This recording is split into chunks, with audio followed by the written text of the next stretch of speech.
Um levantamento feito pela OMS, Organização Mundial da Saúde, 1 em cada 5 meninas engravida até os 18 anos em todo o mundo. Em números totais, isso representa cerca de 16 milhões de adolescentes. Essas meninas amadurecem mais cedo, mas outras situações também provocam uma chegada mais rápida na vida adulta. A morte dos pais, ser arrimo de família, assumir um casamento mais cedo e assim por diante. Esses meninos e meninas deveriam estar vivendo outros momentos? No programa Saúde e Vida de hoje vamos falar sobre os adultos antes da hora. O que significa isso? São crianças grandes ou pequenos adultos? Estamos recebendo a psicóloga Sandra Regina de Souza Melo Martins, Luciano Nascimento, ele que é filósofo, Paulo Tulim, empresário, e a estudante Dara Pereira. E eu começo com a doutora Sandra para ela falar, vamos refletir um pouco sobre isso. Isso está acontecendo mais hoje ou nós que estamos falando mais sobre o assunto? Eu diria que as duas coisas, que hoje a gente tem a possibilidade, né, da globalização, então tudo se sabe muito rápido, mas acho que a gente está vivendo uma fase, a gente fala muito na questão da saúde, e às vezes a gente esquece de olhar a importância do tempo na vida da gente. E a gente está vivendo uma relação com o tempo onde as pessoas estão querendo antecipar tudo, né? Então a precocidade também tem acontecido em relação às crianças. Por quais motivos essa antecipação, na sua opinião? Olha, eu acho que uma das coisas que a gente tem que lembrar é a imaturidade. Né? A gente está vindo de uma geração onde os pais dessas crianças que estão vivendo tudo isso também estão vindo de uma transição. Então, veio de uma geração que tinha muito limite e nada podia, né? Esses Sim, pais. sim. E aí, então, eles fizeram um acordo diferente. Agora, eles são de uma geração onde tudo pode. Né? Então, a gente está perdendo a relação com o tempo de maturação das coisas e a noção de limite. Essa geração que está criando esses filhos com essas dificuldades, ou são pais muito imaturos e aí os filhos precisam, né, atuar, eles precisam crescer, eles precisam ser pais dos pais. Então isso tem acontecido mais. E eu acho que assim, o fato de a gente estar vivendo um momento onde tudo é muito engraçado quando a gente vê uma criança vestida de adulto, né? Então é difícil a gente, no consultório, você conseguir que os pais entendam que uma criança não precisa ser uma mulher pequenininha. Ela não precisa estar de batom vermelho na boca com 5 anos e pintando a unha, né? Então isso gera para as pessoas uma, ai, que lindo, que gracinha, olha... Fatores externos influenciam nesse amadurecimento? Ou seja, você acabou de falar, o batom, o esmalte, usar... Eu vi uma menininha na rua um dia, acho que ela devia ter uns 7 anos de idade, com salto alto. A gente uma tem a sandalinha soma. De salto mesmo. Então, a gente tem a soma. Antigamente, a gente tinha uma coisa que era o ritual de passagem. Sim. Então, uma menina, quando ela ficava mocinha, aí ela depilava a perna, ela podia usar batom. Então, era um ritual de passagem. Hoje, a gente perdeu esses rituais. Sim. Dificilmente uma menina tem noção do que são esses rituais. Então, esse amadurecimento, ele acaba não sendo marcado. Né? Eu costumo brincar e dizer assim, criança é que nem roseira, né? Tem um tempo certo para podar. E aí a gente, quando vê podar a roseira, a gente morre de dó, porque o pé está lindo, florido. O jardineiro te dá a seguinte opção, eu posso não podar, só que o ano que vem não tem uma rosa. E a gente não acredita nisso, e é verdade. Né? Então, o amadurecimento é a poda no tempo certo. É verdade. Né? Professor Luciano, mudou o modelo de família, a gente pode dizer isso? Então, em relação a essa pergunta que você fez anteriormente, queria até pegar um gancho no que ela disse a respeito dos ritos de passagem. Né? Acho que a gente tem que perguntar bem, que tempo certo é esse?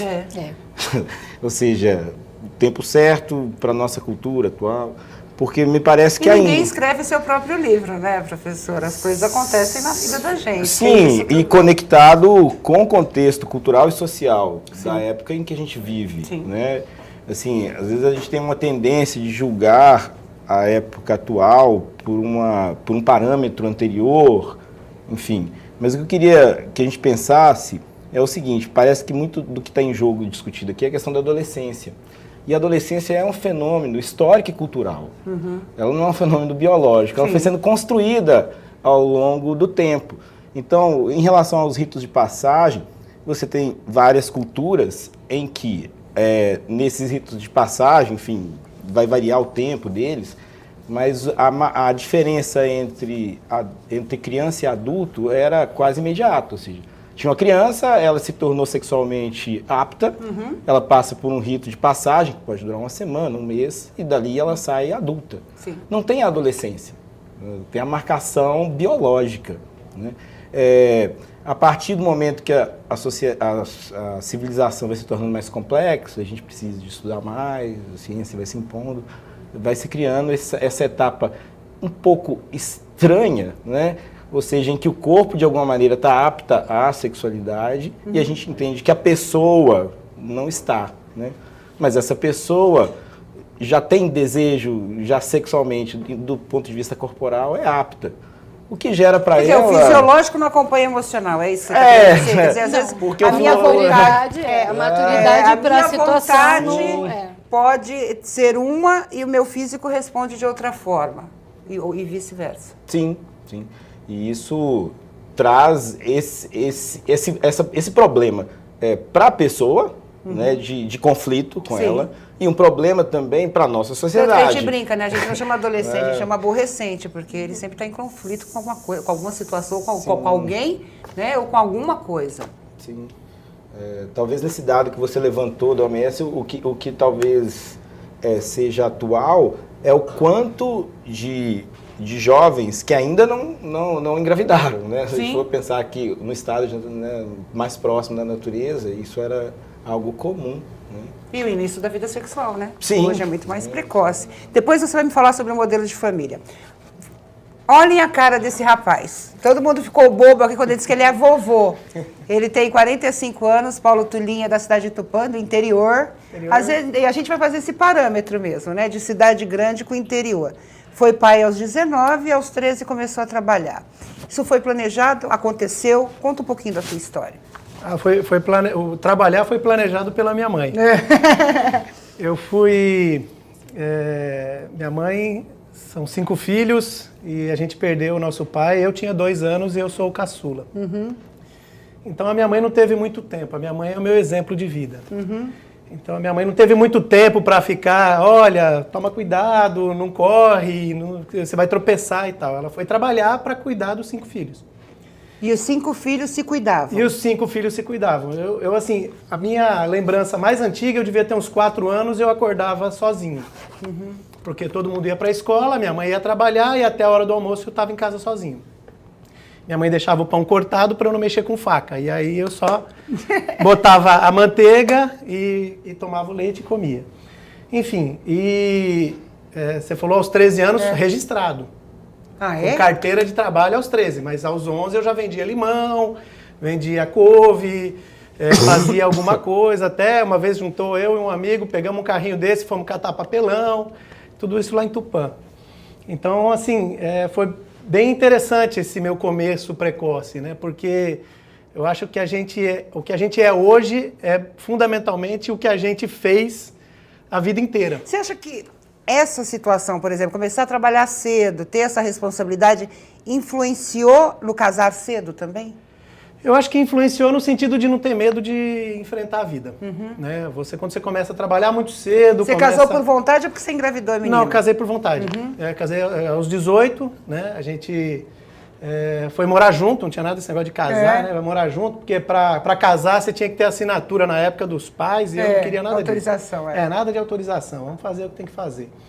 De qualquer maneira, eu comecei a trabalhar com 13 anos, eu era garçom num hotel lá em Tupã. E, na verdade, aprendiz de garçom era o que estava escrito na carteira, porque eu carregava a mala, eu lavava quintal, eu carpia mato, passava roupa, encerava chão, fazia de tudo, né, naquele hotel. E foi muito bom, porque eu ter trabalhado num hotel, uma das coisas que eu mais via eram os vendedores viajantes que chegavam lá, e eu achava maravilhoso, eu achava encantador ver os caras chegarem, né, aquela coisa assim bacana, né? O vendedor é bom papo e tal. E eu escolhi minha profissão ali. E dali aos 18, 19 eu dei um jeito e virei vendedor. E fui vendedor mais de 20 anos. E até hoje sou vendedor, a gente sempre é vendedor de alguma forma, de alguma coisa. E você casou depois de quanto tempo? Aí eu fui... De namoro, assim, de relacionamento? 6 meses. Danou-se. Ficou Danou-se. 20 anos Ficamos, casado? 20 anos casados. Olha que exemplo, Quando hein? alguém fala assim, mas não deu certo. Não, deu certo sim, por 20 anos deu, né? Claro. Depois a gente Quantos não conseguiu. filhos? Aí 2 filhos. Né? Eu tenho um que vai fazer 27 e uma menina que vai fazer 22. E esse meu de 27 já é pai de uma menina de 3, que é minha neta. Então, enfim, né? Eu acho que faz parte da vida da gente encarar. Mas eu queria só fazer eu não sou contra a pessoa começar cedo a trabalhar, não. Porque o fato de você trabalhar cedo prepara você primeiro para a vida adulta. Você entra na vida adulta mais preparado para encarar. Segundo, quando você é pai cedo, outra coisa legal é que as portas se abrem para quando a gente é pai cedo. Porque passa uma visão, uma imagem de responsabilidade. Somente o menino, né? Que assumiu uma paternidade. O casal, né? E assim, quando eu fui pai, não tinha mãe nem sogra perto, não. Era só eu, ela, um apartamento de 35 metros e muita fralda de pano. Porque na época a fralda descartável era coisa para rico. Existia. Só a Johnson, pacote de 12 que custava quase, meio salário mínimo. Então era um absurdo. Quando você ganhava um pacote de fralda, você beijava a pessoa que te deu. Parecia que era o amor da sua vida ali, né?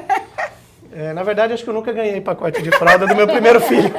Ninguém tinha grana para pagar. Então era muita fralda de pano num apartamento minúsculo que você tinha que fazer todo o trabalho, passei muita fralda. Depois ele vai contar pra gente como é que um adolescente cuidou de uma criança, né? Porque 19 essa anos. é a parte mais legal. Dara, e você? 18 anos, tá aí o Miguel com 3 meses. O que aconteceu? Foi algo planejado? Você acha que foi irresponsabilidade sua? Conta um pouquinho da sua história. Irresponsabilidade foi, né? Tanto minha quanto do pai. Bom, foi difícil porque eu estava no colegial, terminando o 3º ano, aí época de vestibular, tudo. E como foi no final, então foi um susto, né? Tanto para mim quanto para o pai, a gente não sabia o que fazer. Aí a pior parte foi contar para minha mãe. Mas, com certeza. Mas ela acabou descobrindo sozinha. Como? Ela achou o teste de gravidez na minha bolsa de malha. E qual que foi tua reação? Você olhou e falou assim, e agora? Tô grávida. Como é que foi isso? Eu comecei a rir, na verdade, porque eu não estava acreditando. Eu achei que era mentira. Mas aí eu continuei, normal, achando que era falso o teste. Aí eu decidi, como não descia, né? Aí eu resolvi de novo fazer o teste, aí eu refiz 2 vezes. Será mesmo, não é verdade? E você namorava há quanto tempo com o pai do teu filho? Mais de 1 ano. Aí como foi um susto, aí a gente resolveu, né, assumir, né? E ele? Ele ficou como? Aí ele não queria no começo. Hoje deve ser o bibelozinho dele, né? Ele vê todo fim de semana, cuida dele, me ajuda bastante. E o teu pai? Porque homem sempre é mais machista, né? A minha filhinha engravidou, né? Eu tava ontem brincando de boneca. Como é que foi a reação do seu pai? No começo, ele não queria de jeito nenhum. Ele até falou que ia me deixar dinheiro e ir embora com a minha mãe. Mas ele me acompanhou no médico, aí ele viu o ultrassom, aí ele acabou se apaixonando. Aí ele me ajudou, me dá todo apoio hoje em dia. Pai e mãe é tudo igual, né? Porque eu fui mãe com 29, engravidei com 29, tive minha filha com 30, solteira também, resolvi assumir. E minha mãe sempre falava o seguinte, quem pariu, Mateus, que cuide, né? Embale, né? E aí eu olhava assim pra ela e falava, será? Imagina, não larga minha filha, briga comigo se eu não sair com as 2 juntas. Então se prepara que quem vai mimar mais o seu filho é a sua mãe. A nossa repórter Silvia Garcia foi às ruas de São Paulo para saber a opinião do povo sobre o assunto. Vamos lá. Que idade que você acha que é boa para amadurecer? Olha, eu acho que assim, pelo menos a minha experiência, eu acho que foi a ideal. Eu sempre tive o apoio dos meus pais, fiz a faculdade tranquilamente, tive a oportunidade. Quantos anos você está agora? Com 25. 25. Então eu tive a oportunidade de primeiro estudar e fazer o estágio tranquilo, eles me apoiavam, né? No tempo certo. No tempo certo, assim, mas acontece muito aqui ainda no Brasil, né, das pessoas terem que, às vezes não tem até a oportunidade de fazer a faculdade porque tem que trabalhar, às vezes tem filho mais cedo, então acontece mesmo, mas assim, eu acho que o ideal seria esse tempo nosso, assim, né, de sair do colégio, fazer uma faculdade. É uma pena que não são todos que têm essa oportunidade. Uns 30 anos já tá... 30 anos. Eu acho que depende da pessoa, da mente. Eu acho que não tem idade certa para amadurecer. Você amadurece quando chegar a sua hora. É claro, né? Eu estava aqui brincando. Ô, Gilberto, você não me avisou a deixa, mas não tem problema, né? O Gilberto acabou de amadurecer também. A gente vai para o intervalo rapidinho e a gente volta já já.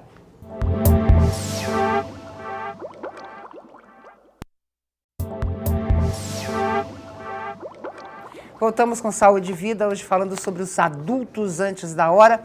A gente ouviu algumas opiniões nas ruas de São Paulo e na hora que a menina falou assim, não, amadurecer não tem o tempo certo, né? Não tem a idade certa. É isso mesmo, né, Luciano? Cada um tem um time, cada um tem uma realidade. Paulo contou aqui que ele teve dificuldades, por isso foi trabalhar cedo para ajudar a mãe dele. Se não tivesse, poderia ter sido diferente, a vida poderia ter rolado de outra forma, né?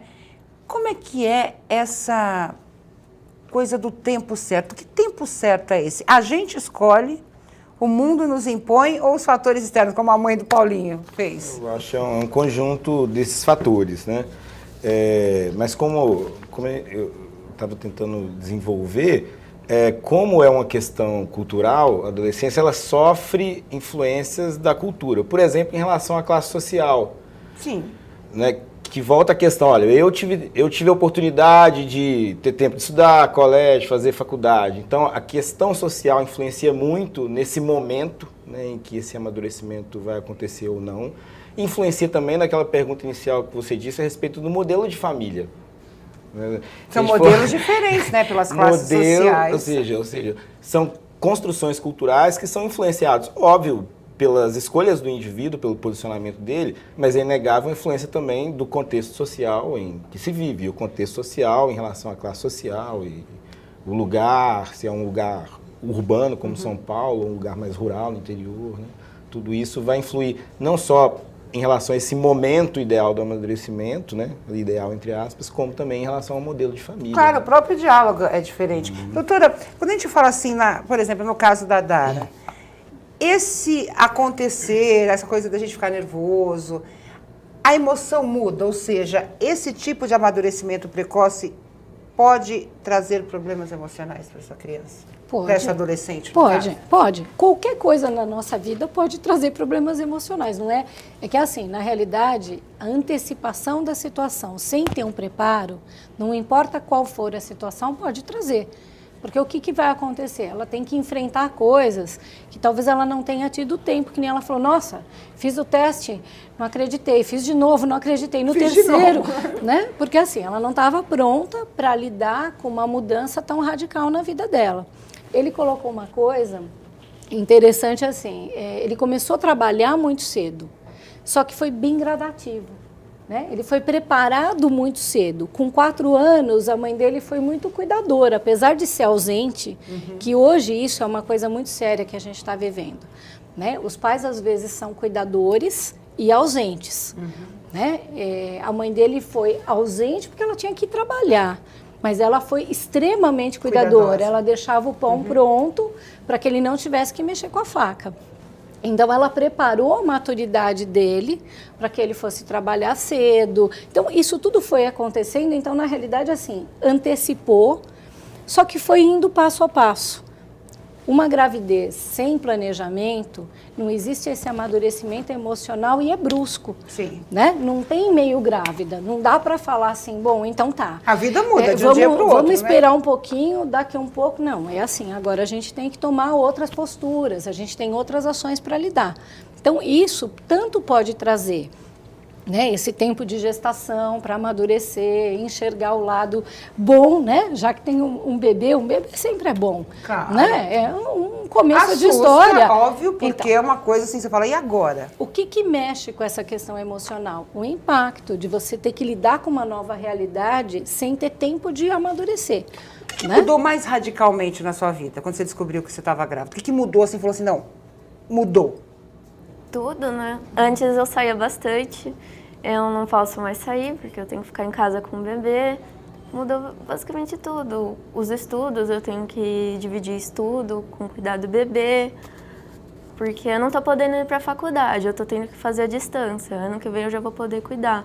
Aí deixar com a minha mãe é difícil, né? Mas ao mesmo tempo é muito bom. O que foi mais difícil? Eu lembro que eu não queria trocar fralda. Eu tinha horror. O cheiro me matava. Eu falava assim, mãe, tó! Né? Eu tive a minha mãe ao meu lado, tive essa sorte como você tem. O que foi mais difícil para você? Ah, tudo, porque eu não sabia trocar fralda, não sabia fazer Eu sabia nada. dar banho. Minha mãe deu o primeiro banho, trocou fralda. Até hoje ela cuida da minha filha muito bem. Obrigada, graças a Deus. Aí eu tive que aprender na hora, né? Com jeitinho. Mas as enfermeiras me ajudaram bastante, então. Porque no começo ele teve que ficar um tempo no hospital. Porque ele teve que fazer uma cirurgia. O que ele teve? Ele teve transposição dos grandes vasos. Aí, nesse tempo que eu fui aprendendo mais com as mães que estavam lá, que já tinham filhos, eu aprendi bastante. Eu pedia informações para as enfermeiras, como cuidar.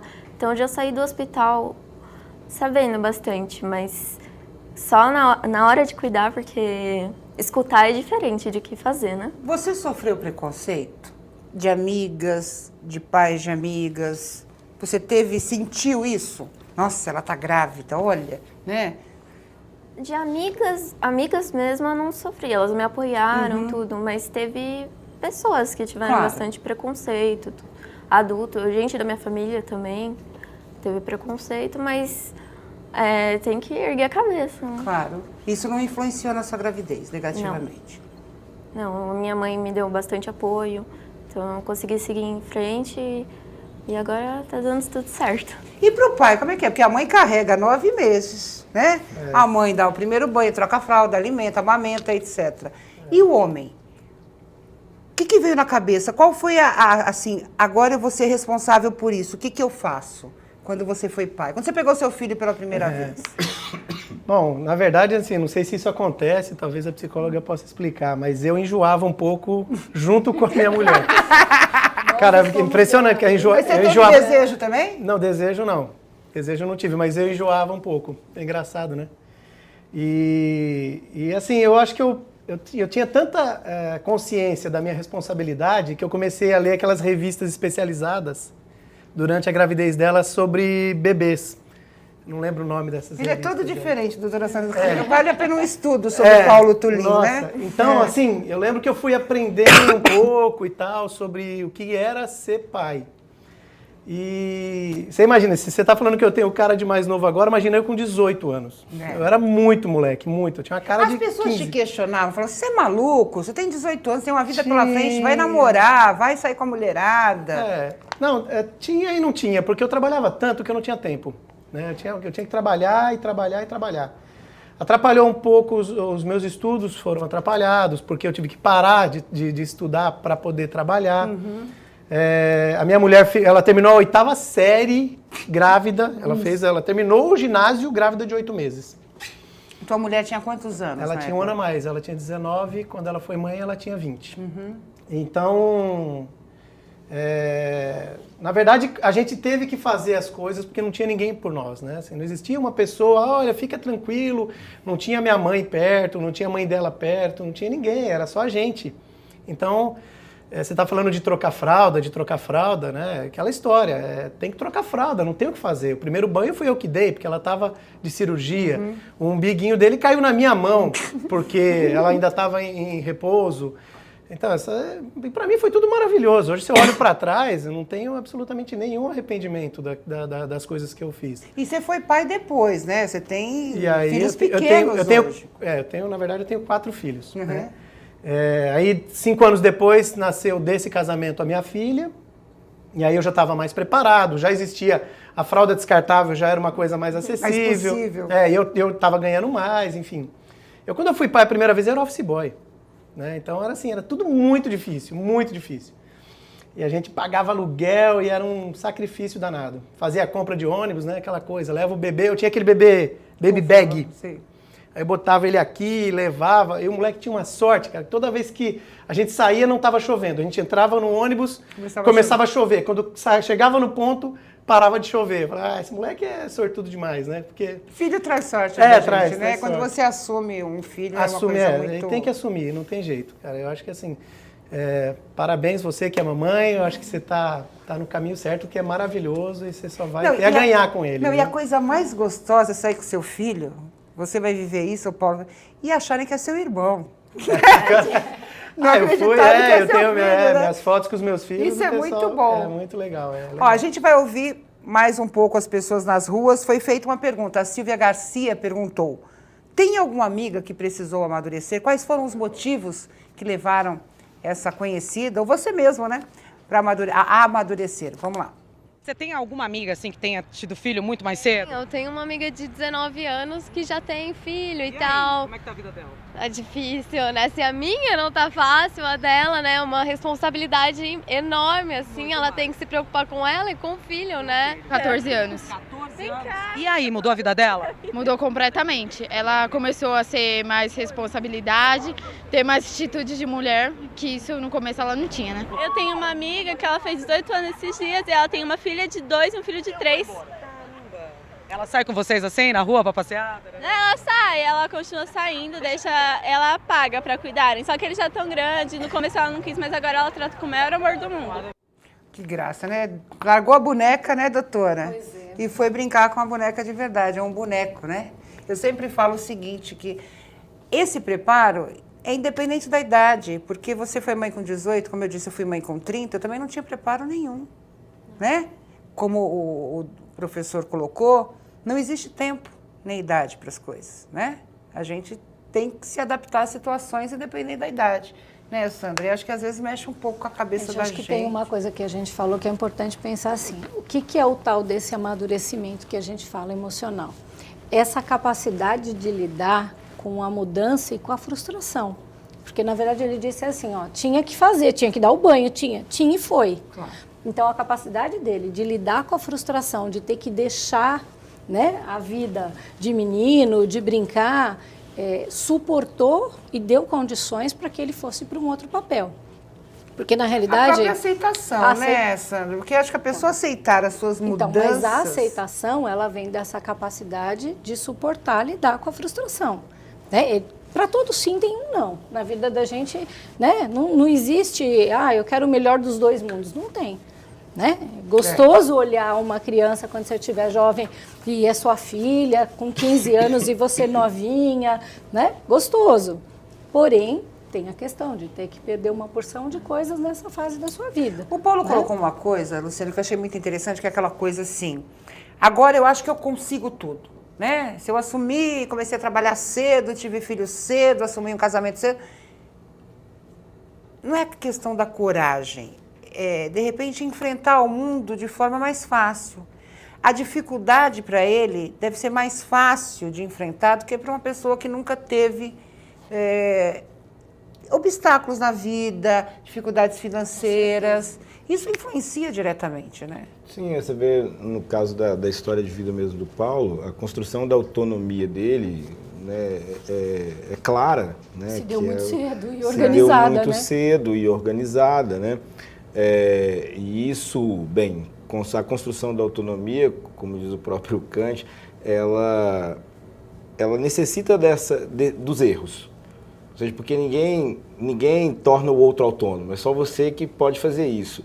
E isso significa incorrer em erros e errar, né? Como andar de bicicleta.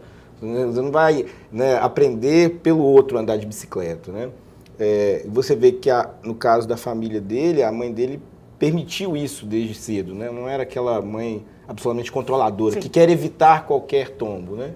Então me parece que esse preparo E é muito dele... diferente também a questão do menino para menina, né? Eu acho, né? Que é diferente o tratamento.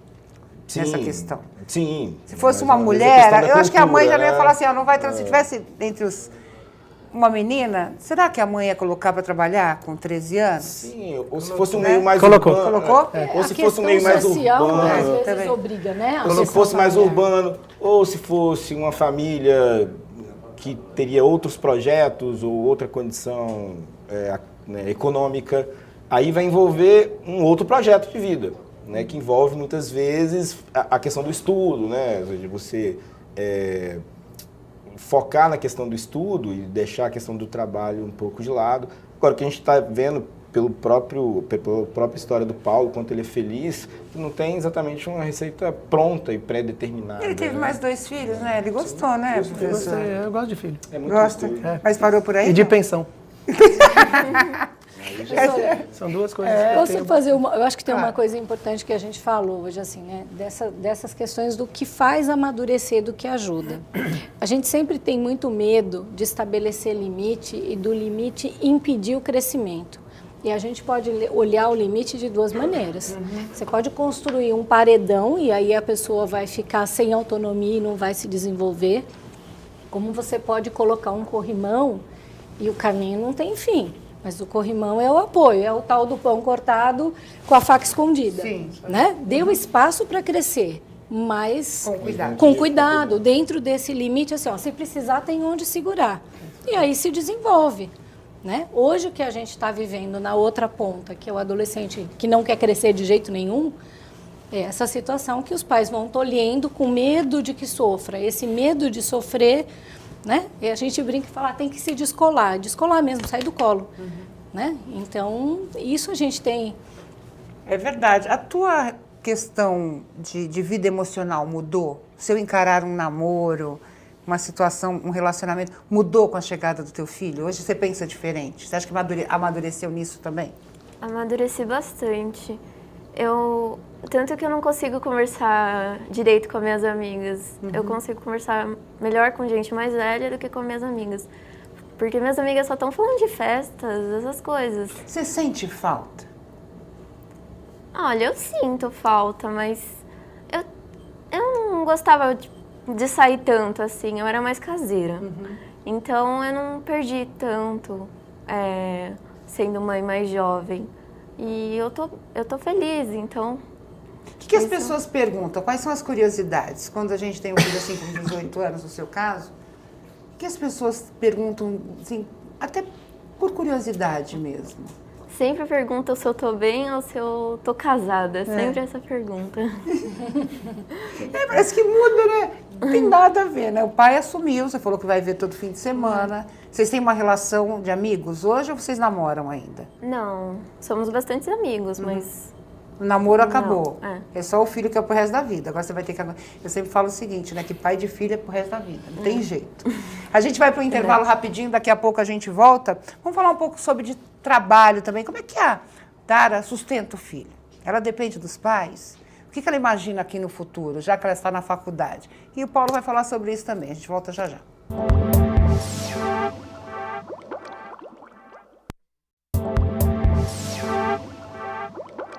Voltamos com Saúde e Vida, hoje falando sobre os adultos antes da hora, mas a gente vai ouvir mais um pouquinho a opinião das pessoas nas ruas de São Paulo sobre essas crianças precoces. Vamos lá. As meninas agora, principalmente as mulheres, meninas de 6, 7, 8 anos de idade, estão amadurecendo mais precocemente. Pintando unhas, maquiagem, cabelo, fitinhas, cores diferentes. Tá certo? O que vocês acham disso? Sim ou não? A influência da mídia e também os pais. Que aí a criança acaba ficando até, você olha para uma criancinha pequenininha de 6 anos, já parece que tem 15 anos, né? Eu não acho certo. O que você acha? Você que é mãe de criança? Não, eu também não acho certo. Eu acho que criança tem que ser criança e na hora certa, tudo tem a hora certa. A minha, eu pelo menos não deixo. Você tem que curtir a sua vida, ser criança na hora de ser criança, adolescente na hora de ser adolescente e adulto na hora de ser adulto. É uma lógica correta, né? O problema é saber a hora de que, quando você tem toda uma estrutura que propõe situações diferentes, né? Ela colocou, né? A criança que está preparada para virar uma mulherzinha, né? Uma mini mulher, ela está recebendo uma informação diferente. Ela também vai buscar dentro dela soluções como se ela tivesse que ser grande. A gente fala né? muito da questão de família, mas a gente tem a escola. Sim. Os amigos, né? Que nem eu perguntei para a Dara, o que suas amigas acharam? Eu lembro que a minha filha tem 17 anos, há 17 anos atrás, a vizinha da minha mãe disse que eu não era exemplo para o prédio, que eu era mãe solteira, etc. Quer dizer, existem valores que são mantidos, né? Valores, entre aspas, né? Para não dizer outra coisa. Existe estrutura. Eu acho que o que a gente tem que pensar é assim, a gente pode mudar tudo, mas a estrutura tem que existir, né? Agora ela coloca uma questão interessante, que é o papel da mídia. Sim. Ou seja, você pega um tempo valoriza, atrás, né? a mídia não estava tão presente, né, na formação, até que ponto é deformação, pensando junto com o adulto. Ou seja, hoje a mídia é muito presente. E a gente tem a internet, né, Luciana? Sim. Pode deixar, Rede social, né? As redes tem sociais, todas as informações possibilidades. chegam muito rápido. E muitas vezes, não exatamente por uma escolha exatamente dos pais, mas por um contexto social, mais uma vez, né? Ou seja, os pais, muitas vezes, as mães têm que trabalhar, vão para o mercado de trabalho, né? Os filhos, né, são deixados ou com cuidadores ou na escola, e a mídia ocupa um espaço determinante. Né? Quem já não viu o filme, um filho das pessoas que podem ver na televisão? Claro. Então, esse papel Até da a própria mídia nesse questão processo... da insegurança, né? O que é melhor? Seu filho na rua assistindo televisão? Hoje em dia, pela realidade que a gente vive numa cidade como São Paulo, é melhor o filho em casa, na televisão, no computador. Agora, isso traz uma consequência, porque o objetivo da mídia é vender. Claro. E eles fazem isso muito bem feito, né? E a gente já tem, né, várias pesquisas que a criança é determinante nas opções de escolha de consumo da família. Né? Sim. Né? E, bem... Até a cor do carro, né? Eu vi que diz que 90% dos carros adquiridos pelas famílias, quem escolhe a cor é o filho. Então, olha que coisa interessante. Isso é que eu falo da questão da imaturidade dos pais. Os pais hoje decidem que as crianças têm que decidir coisas que eles não têm condições para isso. A gente, né, vê pais que assim, leva a criança na escola e diz assim, o que você acha dessa?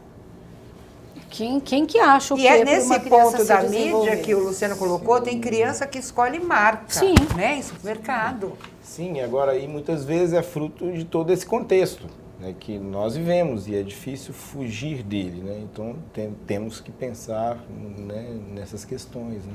Em contextualizar a vida, né? Sim. Não dá para tirar uma criança, não dá para deixar a criança fora do contexto, porque todas as amigas, né, vivem a mesma coisa todo dia, só ela que está diferente. Aí você começa um outro problema. Mas existe essa estrutura de família que vai propondo aquilo que é adequado. Eu acho que assim, é fácil a gente conseguir falar um não para uma criança se a gente puder explicar para ela assim, que fruta que é gostosa. É a fruta que a gente tira ela antes e come ela antes de amadurecer? Não, é bem ruim, né? Ela não tá. Mas a fruta que a gente come depois que ela amadureceu, ela é muito mais gostosa. saborosa. E a vida da gente não é muito diferente disso, né? Quando a gente permite que as coisas amadureçam dentro daquilo que socialmente também, porque não é só a gente falar, tem o tempo de cada um. Sim, mas o social te cobra. Claro. Se você tiver com 30 anos e você não estiver conseguindo manter a sua casa, pagar a sua vida, pagar seu filho, o social, né? Chega e fala, e aí? Seus pais vão te sustentar? Nessa não é? questão de mercado de trabalho, arrimo de família, você sentiu medo em algum momento? Ou seja, de não poder comprar uma comida, de não poder dar uma boa escola, uma boa roupa? Você se cobrava isso como pai? Olha, não. É engraçado porque eu fui passar a ter esse medo depois de uma certa idade. Não é mesmo? Ele amadureceu. Quando eu amadureci. Quando eu vê. amadureci. Porque assim, era tanta coragem de enfrentar tudo que vinha. É impressionante quando você tem essa pegada que a gente já parece que nasce com ela, ou a gente é formado. E parece que nada é impossível quando você está nesse processo, né, de fazer e fazer. E outra coisa, quando você está lá embaixo, começando, trabalhando naqueles cargos mais baixos, não tem mais para onde ir para baixo. É verdade. Entendeu? Então você vai falar, meu, daqui é só para cima. Então você começa... Eu estudei, eu fiz faculdade, fiz pós-graduação. Todo o amadurecimento antecipado não atrapalhou a minha formação acadêmica. Ela atrasou um pouco a minha formação acadêmica. E de que forma essa sua realidade influenciou na vida do seu filho, que tem 27 anos hoje? Bom, eu acho que a gente tem que, para ser para falar de alguma coisa, você tem que ser exemplo. Então, você não pode falar, meu filho não pode fumar, e fumar. Você não pode falar pro seu filho, meu filho não pode encher a cara, e encher a cara.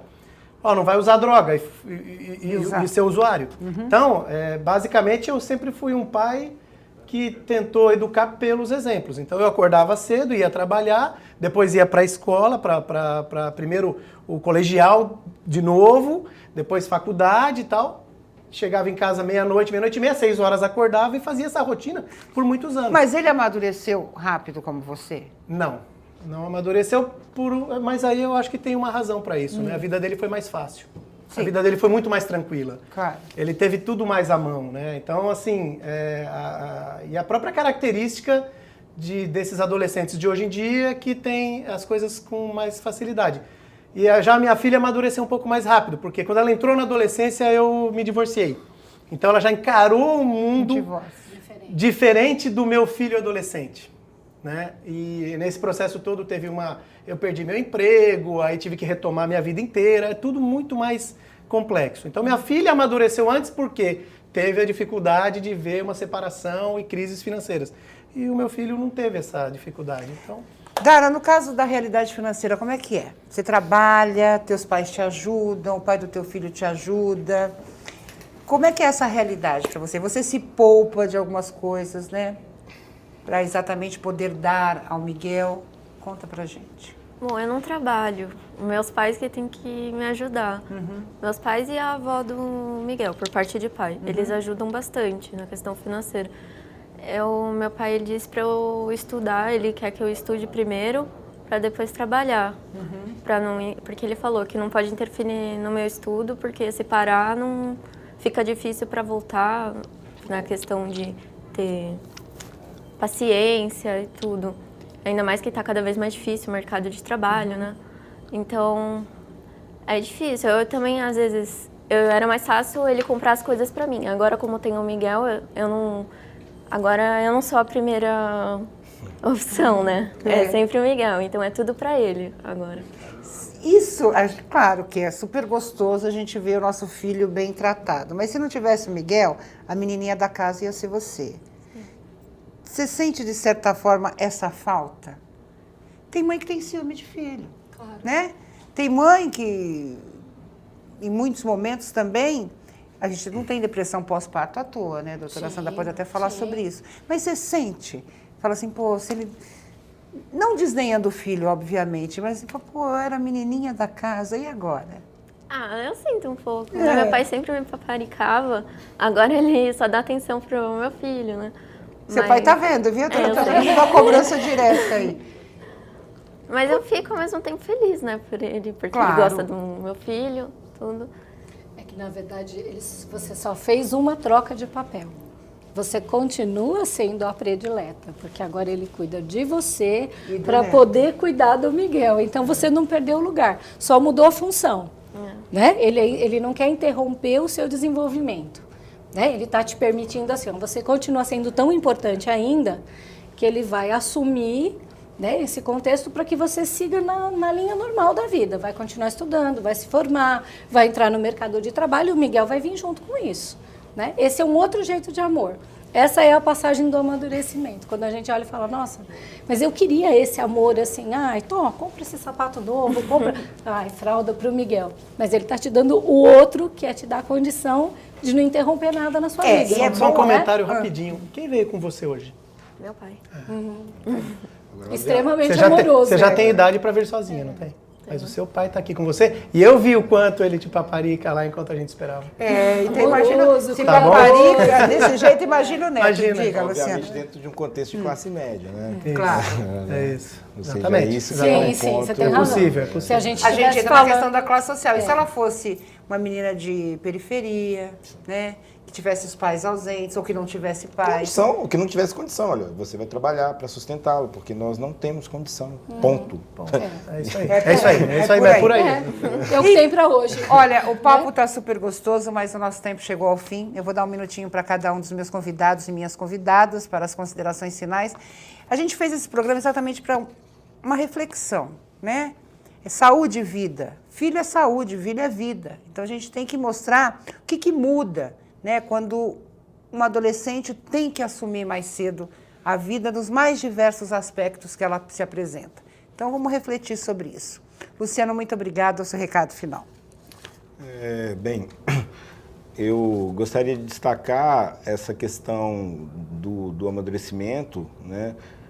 O que isso implica, né? Ou seja, a gente falou da questão do amadurecimento emocional, do amadurecimento de conseguir fornecer as questões materiais necessárias, mas é importante também a gente pensar que o amadurecimento é um longo processo, né? Ele é um processo, ele não é um fim, né? E aí envolve tantas outras coisas como, né, você ter a capacidade de rever o que você fez, projetar um futuro melhor, cuidar de questões, às vezes, que você esquece. A gente está discutindo a questão da saúde, alimentação e todas outras coisas. E a questão também de pensar, né, de construir um pensamento próprio. Quantos desafios ainda tem pela frente, né? Depois que você já passou por todas essas etapas. Né? Ainda mais nesse momento, a expectativa de vida aumentou, né? Hoje a gente tem pessoas vivendo mais de 100 anos. Paulinho Tulim, muito obrigada, seu recado final. Obrigado. Bom, eu acho que, primeiro, não tenho medo dessa novidade chamada filho. Segundo, não deem tudo o que eles querem, porque eles querem. Não deem, tá?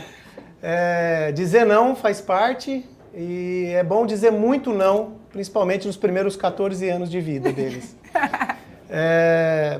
No mais, só desejar boa sorte e saúde, que o resto a gente toca. A vida não é tão difícil assim para quem tem saúde e para quem tem vontade. A vida é deliciosa. Dara, seu recado final. Eu concordo que filho não é um bicho de 7 cabeças, assim, ainda mais com apoio, tudo. Se puder evitar, né, anteceder, né, ter filho, fazer estudo, tudo, é melhor. Mas se vier, não precisa ter medo e encarar, né? Quer dizer, próximo relacionamento você vai se cuidar mais. Se cuidar. Né? Eu acho que a vida é um aprendizado, né? Com certeza ela está mais preparada para um novo relacionamento e não vai achar que só as amigas ficam grávidas, né? Porque a gente sempre acha que com outro acontece, comigo jamais, né? Doutora Sandra, também seu recado final. Olha, eu acho que assim, pegando isso que ela está dizendo, né? Eu acho que a vida muda, né? O tempo todo. E acho que uma coisa que talvez a gente sempre tenha que lembrar é a diferença de controle e de domínio. Né? Controle, a gente quer controlar tudo que está fora. Domínio é a gente saber lidar com todas as mudanças que vão acontecer do lado de fora. Então, controle a gente perde, aconteceu, engravidou, tá? Mas aí se você tiver domínio, você resgata a sua força e começa a estabelecer uma nova estrutura para viver. Né? Lida com a mudança que está vindo e olhar o lado bom da mudança, né? E eu acho que é aquela coisa, quando você se aceita, a sociedade também. Então, isso é o domínio. Né? Esse é o domínio. Quando você assume aceitou suas o que posições, você está vivendo, claro. Né? Você vai ter condição de lidar com o que está fora. Eu quero mais uma vez agradecer a Dara, Luciano, doutora Sandra, Paulo Tulim. Quero agradecer a você. Saúde e Vida vai ficando por aqui. Nós temos um encontro no próximo programa. Um grande abraço e até mais.